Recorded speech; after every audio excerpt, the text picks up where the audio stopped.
Hello together and welcome back to my weekend update on the financial markets, again covering the S&P 500 index, US oil, gold and Bitcoin against the US dollar. I want to start with S&P 500 index because we have seen some interesting moves. And like always, I start with the weekly time frame for the big overview.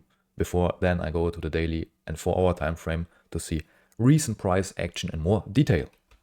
Here on the weekly you can see that we're still in an uptrend overall. We have an intact, solid orange weekly uptrend line, and we are above the last major highs from January 2022.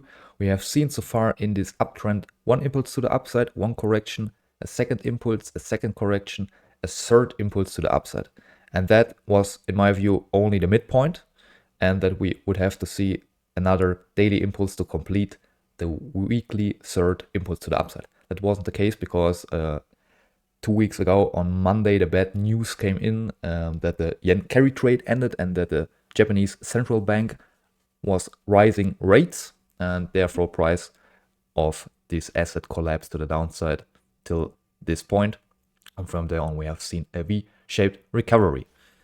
So now is the question, what's more likely? That we will see price getting rejected here again and that we move back lower and retest the weekly support zones and trend lines before continuing higher again, or that this was a weekly correction and this leg is the start of a new weekly impulse with a lot of future upside potential.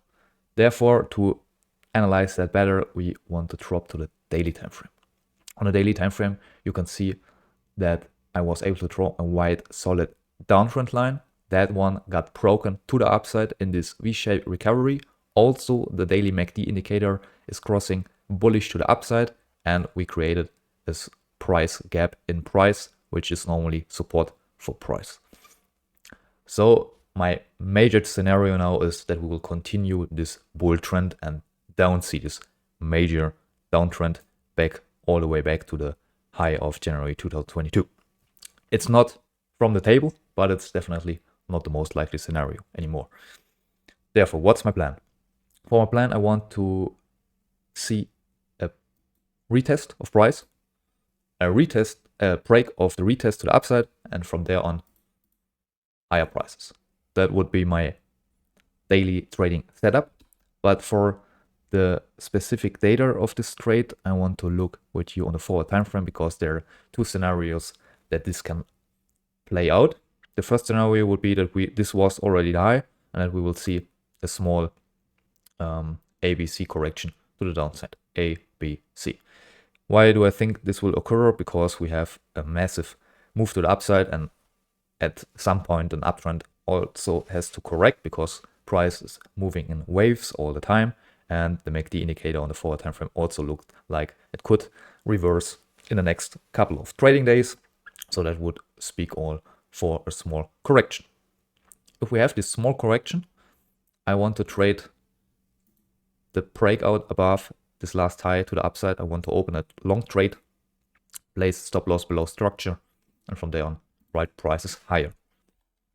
But there's a second scenario where we'll see a huger correction. Something like that. In my opinion, it wouldn't be good if we left behind these lows from this move to the downside. I would like to see the bigger correction stop before breaking that to the downside. Then we could draw a downtrend line here, and I would like to enter my long position above leg B, A, B, C, above leg B. Leg B, I want to open a trading position and place the stop loss below the structure. And now that we have talked about the stop loss points, I want to talk with you about possible targets. Let's remove that crap again. And let's use the Fibonacci retracement level because that's a good tool for target optimization. Sorry. Yeah, if that would be the high, you have to adjust the tool depending where the high really develops. The first target would be the 0.272 Fibonacci retracement level, slightly above the last all-time high. At that point, you can think about moving your stop loss to your entry level so that you're break even and you can't lose any money on the trade. And the real take profit area would be the 0.618 Fibonacci retracement level where you get out and profit out of your position. Yeah, the risk reward should be at least 1 to 1.5. Better one would be 2 to 1, and everything above is even better. Yeah, but I will keep you updated if I have taken a trade the coming week or not. If you would see a collapse again to the downside, I would see if I could profit also from declining prices and update you on the next weekend update report also about that. But like I said, it's the more unlikely scenario, and I will concentrate for myself on potential long trades here. That's it for the S&P 500. Let's switch to US oil. On US oil, I would like to start on a monthly time frame where each candle represents 1 month of price action.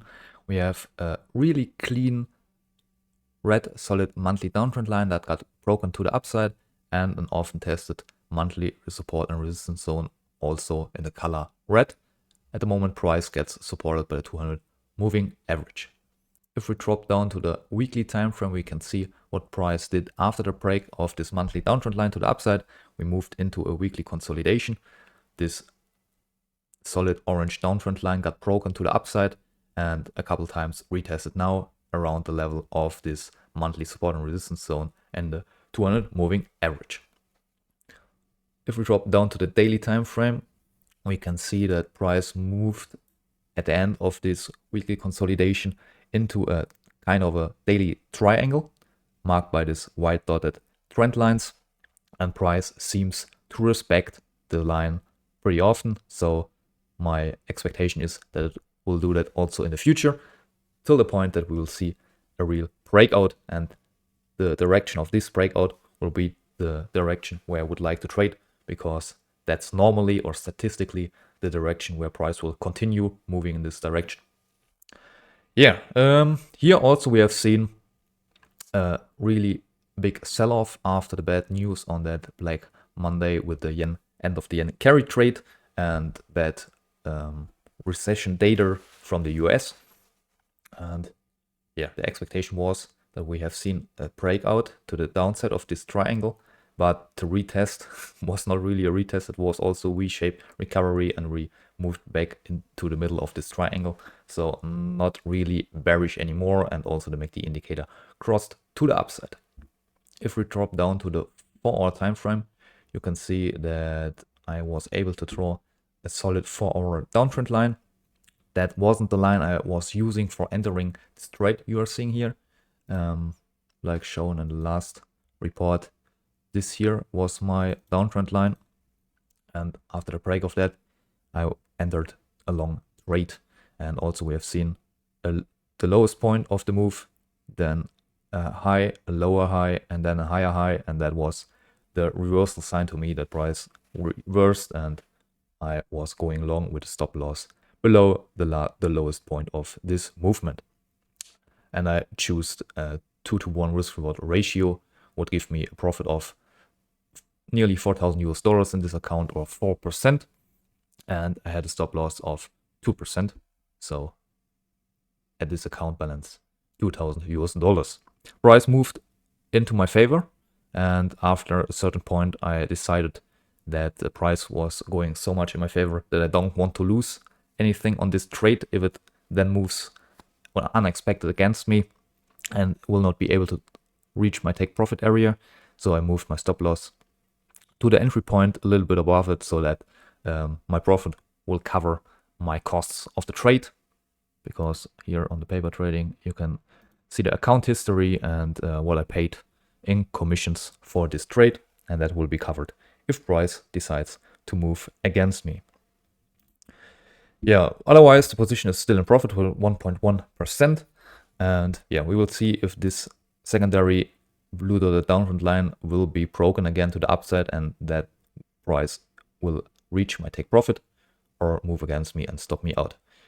If I get stopped out, we have to see from there if maybe price bounces again on the daily white dotted uptrend line and move again back up. the next scenario I will really want to trade again, not depending on what this trade will do in the end, is a break either to the upside or to the downside, the retest. That could be a good trading opportunity because normally the moves are pretty significant after a breakout of this kind of structures, this daily triangle, and I think we can profit from that.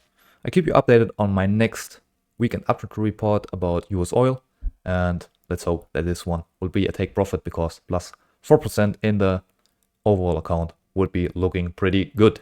Let's switch to gold because that's also looking pretty good. Gold on a weekly time frame looks absolutely beautiful. I think every gold enthusiast is happy with that price development. We have been a long time in a range here where price wasn't able to break a certain level to the upside, but then finally it got broken, and from there on price moved significant to the upside, and I think a new area in the gold market started at that point, and I think we are looking forward to months, when not even years, of bullish price actions. Yes, with waves to the downside also, but that's the volatility is the price of the profit in this case, so I'm bullish for this metal overall. Let's drop down to the daily time frame. Here we can see more recent price action.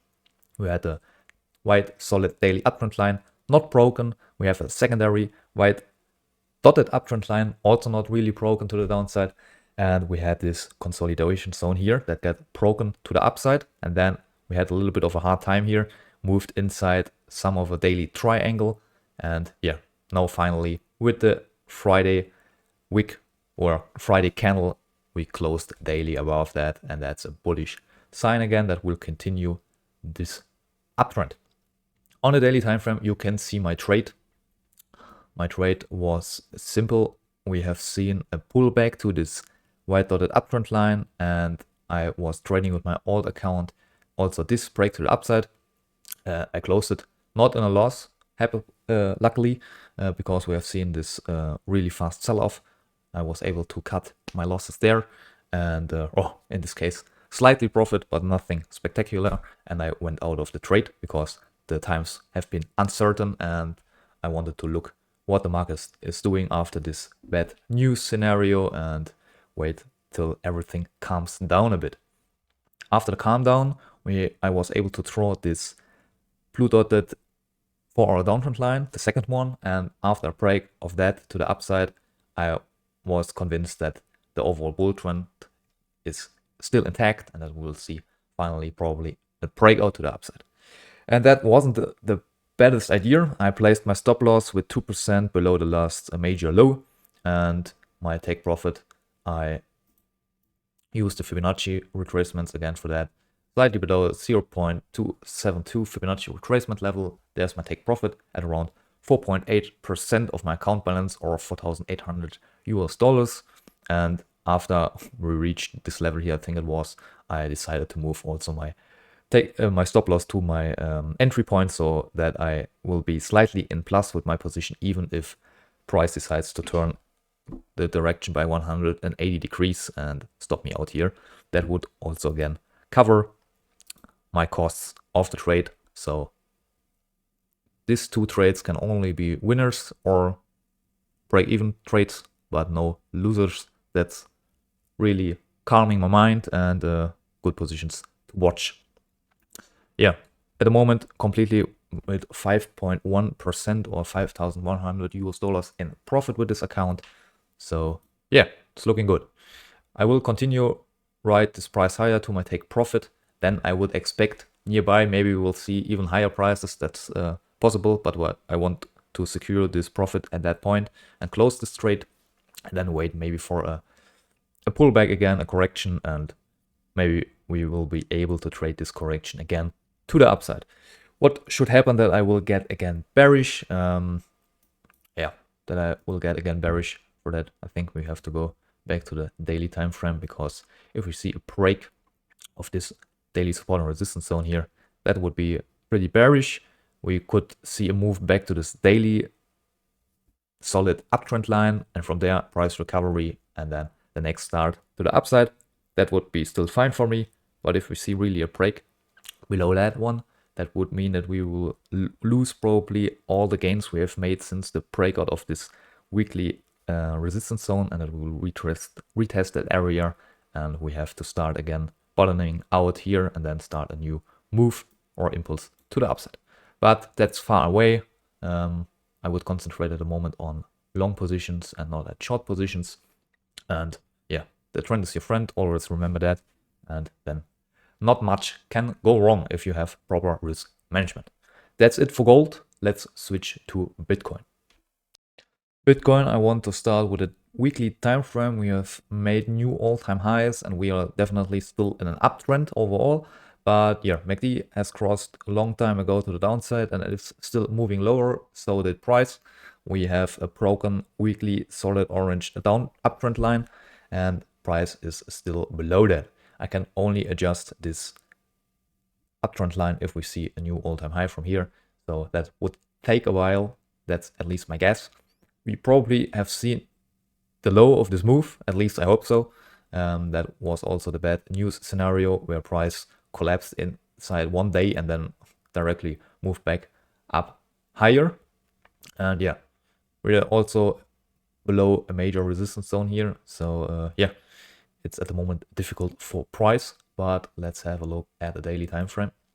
Here we can see that we are inside a daily price channel marked by this white dotted trend lines, and here is the previously mentioned daily support and resistance zone, and price is currently working on that one. And we have a slight divergence on the daily time frame to the upside with the MACD, but I don't want to give too much to that because we have this news event here, and yeah, I'm not sure how much weight I should give that indicator in that moment. But like always, you have to combine a couple of indicators to get a opinion on the market. Otherwise, you can't trust just one thing, price action, trend line, indicator. You have to combine always a couple of time frames, and then you can make your decisions. At least then they are more quality ones.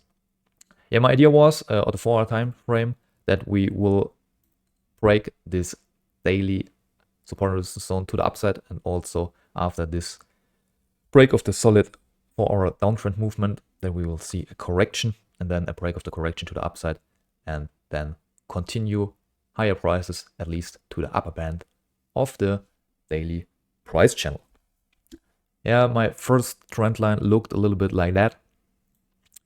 I thought it would be an A, B, C correction. My stop loss I placed below that point, and my entry point was above point B. And yeah, so my trade never got triggered to the upside because we never reached the level. We retested point B, but not came above it. And so my trade was cancelled after I have seen a break below this point. So my stop loss would have moved to this point at the moment. And yeah, that could be again a tradable scenario if we see a break of this new formed A, B, C correction to the upside above point B. That would be the entry, and the stop loss would be below the structure. But now comes the question, where is the take profit target if we now have defined our stop loss?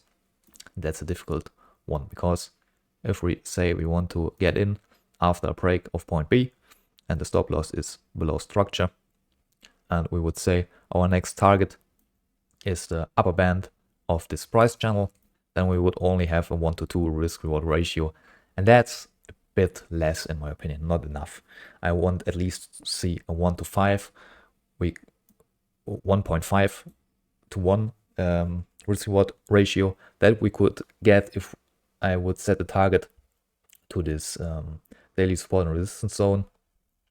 But here, therefore we would have to see a breakout of this price channel, and that's absolutely not certain. We could easily get to this level and then move back lower from there and retest the lower bands a couple of times before we see a breakout, hopefully to the upside. At least that's the most expected thing, because we're still in an overall uptrend with a big consolidation zone that takes a lot of time at the moment. Yeah, therefore I probably will not trade this one because it's too uncertain. You can do it if you want, but then think on your risk management and reduce probably the amount you're risking. Maybe not 3 or 2%, but maybe 1 or 0.5% of your account balance, because it's a more risky one. Yeah, that's it for Bitcoin.